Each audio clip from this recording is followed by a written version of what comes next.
The lights dimmed in the MGM Grand, and you could feel the electricity crackling through 20,000 people holding their breath at once. Thomas, the Hitman Hearns, stood in the blue corner, all 6'1" of him, those impossibly long arms hanging like sledgehammers waiting to strike. Across the ring, Jean-Claude Van Damme bounced on the balls of his feet, those tree trunk legs coiled like springs, his Belgian flag stitched into trunks that had seen 1,000 movie kicks transformed into real combat.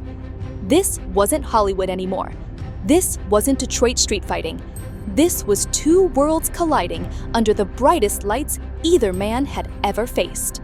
Nobody gave Van Damme a chance. The muscles from Brussels had the kicks, sure. Everyone knew about those spinning techniques that looked beautiful on camera. But Hearns? The Hitman had fought Hagler, gone to war with Leonard, stood toe-to-toe with Duran. This was a man who'd carved his name into boxing history, with fists that moved faster than thoughts and hit harder than karma. His 78-inch reach was a death sentence written in leather and sweat. Every jab was a question mark. Every right hand was a period, ending sentences and consciousness alike. Van Damme carried different credentials into that ring. 27 consecutive karate tournament victories across Europe, a flexibility that defied human anatomy, years of Shotokan discipline mixed with the showmanship that made him a star. But could flash kicks work against a professional destroyer who'd stopped 48 men cold? The Belgians' camp swore he'd been training pure boxing for 18 months, abandoning the high kicks for hooks, trading movie magic for genuine leather-slinging brutality. His conditioning was never questioned. Those mountain running scenes weren't acting. The man was carved from granite and determination. The opening bell shattered the tension like glass hitting concrete. Hearns came out patient, measuring, that jab snapping out like a cobra testing distance. Van Damme circled, hands high, moving more like a traditional boxer than anyone expected. 30 seconds passed, a minute. Then Van Damme threw a lightning-fast left hook that actually made Hearns blink. The crowd roared. Maybe this wouldn't be the slaughter everyone predicted. The Hitman responded with a combination that whistled past Van Damme's ear, 3 punches so fast they sounded like one impact against the air itself. Round 2 brought the first real fireworks. Van Damme found a rhythm, slipping inside that deadly reach, working the body with hooks that actually moved Hearns backward.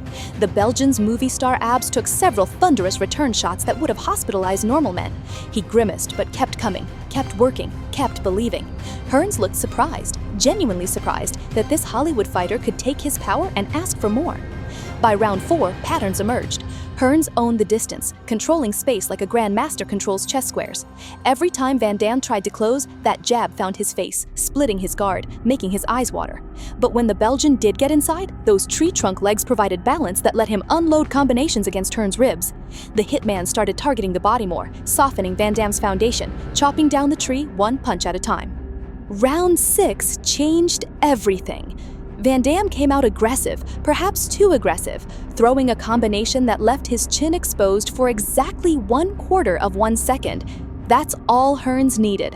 The right hand came from Detroit, from every hard day in the Kronk gym, from 20 years of perfecting destruction. It caught Van Damme flush on the temple.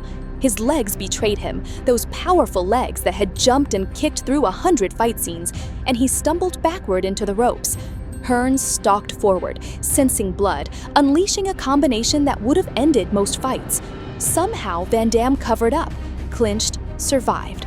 The bell saved him, but everyone knew the momentum had shifted. Rounds 7 through 9 became a masterclass in veteran cruelty. Hearns worked behind that jab, pecking away, opening cuts, turning Van Damme's handsome face into a mask of damage. The Belgian showed heart that silenced every doubter, firing back with hooks whenever possible, refusing to give Hearns the satisfaction of a quit. His corner screamed for him to box, to move, to survive, but Van Damme was a fighter, and fighters fight. The 10th round arrived with Van Damme behind on every card, but refusing reality. His corner had begged him between rounds to protect himself, to box smart, to survive and go the distance. But you could see it in his eyes, those ice blue eyes that had stared down movie villains. He wasn't interested in moral victories. The Belgian came out like a man possessed, throwing everything with bad intentions. He feinted low, drawing Hearns' guard down just an inch, then exploded upward with an uppercut that traveled from his ankles through his hips and detonated on Hearns' chin. The hitman's head snapped back violently, his mouthpiece flying in a spray of sweat that caught the overhead lights like diamonds. The crowd erupted. For 5 seconds, maybe 10, the impossible seemed possible. Hearns stumbled backward, his legs doing a strange dance they'd never done before, and Van Damme pressed forward, sensing the kill, throwing wild hooks that grazed Hearns' temples. But then something shifted in Hearns' eyes. That veteran instinct, that championship DNA that separates legends from pretenders, kicked in like a secondary engine.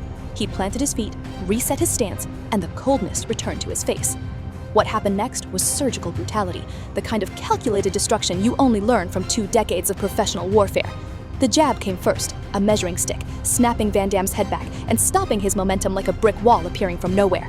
Before the Belgian could reset, Hearns pivoted slightly to his left and unloaded a right hand that carried the weight of every hard day in the Kronk gym, every early morning run through Detroit winters, every sacrifice that built a champion. It crashed into Van Damme's jaw with a sound that echoed through the arena, a sickening thud that made grown men wince.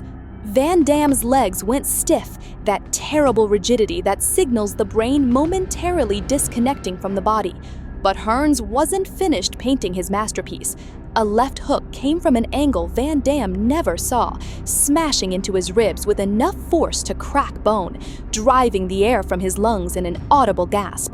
The Belgian's hands dropped involuntarily, pure survival instinct trying to protect his damaged body.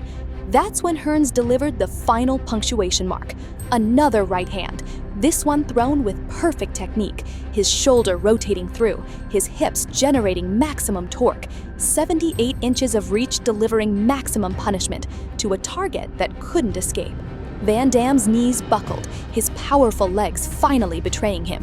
He crumbled to the canvas with 30 seconds left in the round, landing in a heap near the neutral corner, his chest heaving, his face an abstract painting of damage and determination. The referee immediately jumped between them, waving his arms, counting over Van Damme's struggling form. The Belgian warrior heard the count through the fog, 5, 6, 7, and something primal inside him refused to accept defeat. At 8, he pushed off the canvas with trembling arms. At 9, impossibly, he made it to one knee. The crowd was screaming now, 20,000 people on their feet witnessing pure heart override physical reality. He beat the count. Somehow, impossibly, he beat the count, standing on legs that wobbled like a newborn colt, his gloves raised in a fighting stance that was more will than structure. But the referee, a veteran of 1,000 fights who'd seen every form of bravery and stupidity, looked into Van Damme's glazed eyes and saw a man running on empty courage. He'd watched the Belgian absorb punishment for 9.5 rounds that would have hospitalized lesser men. He saw the way Van Damme's left eye had swollen completely shut, the deep cut above his right eye bleeding into his vision, the way his breathing came in ragged gasps. The referee stepped in, waving his arms in that universal signal, calling it off as Van Damme protested through swollen lips, his words slurred but defiant, still trying to convince everyone he could continue. Thomas Hearns won by technical knockout at 2 minutes and 37 seconds of the 10th round, and he won because boxing isn't choreography and legends aren't built on scripts. The Hitman's experience, those countless rounds against Hagler's granite chin, those wars with Sugar Ray's genius, those battles that forged him in fire, proved insurmountable. His supernatural reach allowed him to control distance like a puppeteer controls strings, keeping Van Damme perpetually at the edge of danger. His lifetime devoted to the singular art of punch-perfect destruction meant every shot carried educated, bad intentions. Van Damme's courage was never questioned, his conditioning never doubted, his heart proved beyond any reasonable measure. But courage doesn't outscore decades of elite-level professional experience. Hearns simply knew too much, had seen everything, could counter before counters were conceived in his opponent's mind. Both men embraced afterward in the center of the ring, mutual respect written in blood and sweat and the universal language of warriors. Van Damme whispered something in Hearns' ear that made the hitman smile and nod with genuine admiration. The Belgian had proved he belonged in a real ring, that those movie muscles contained real heart, that Hollywood could produce legitimate fighters when the camera stopped rolling. Hearns had proven legends stay legends for reasons that transcend hype and marketing. That night, under those bright Las Vegas lights, Hollywood learned what Detroit already knew. The hitman doesn't miss, and when he hits, men fall.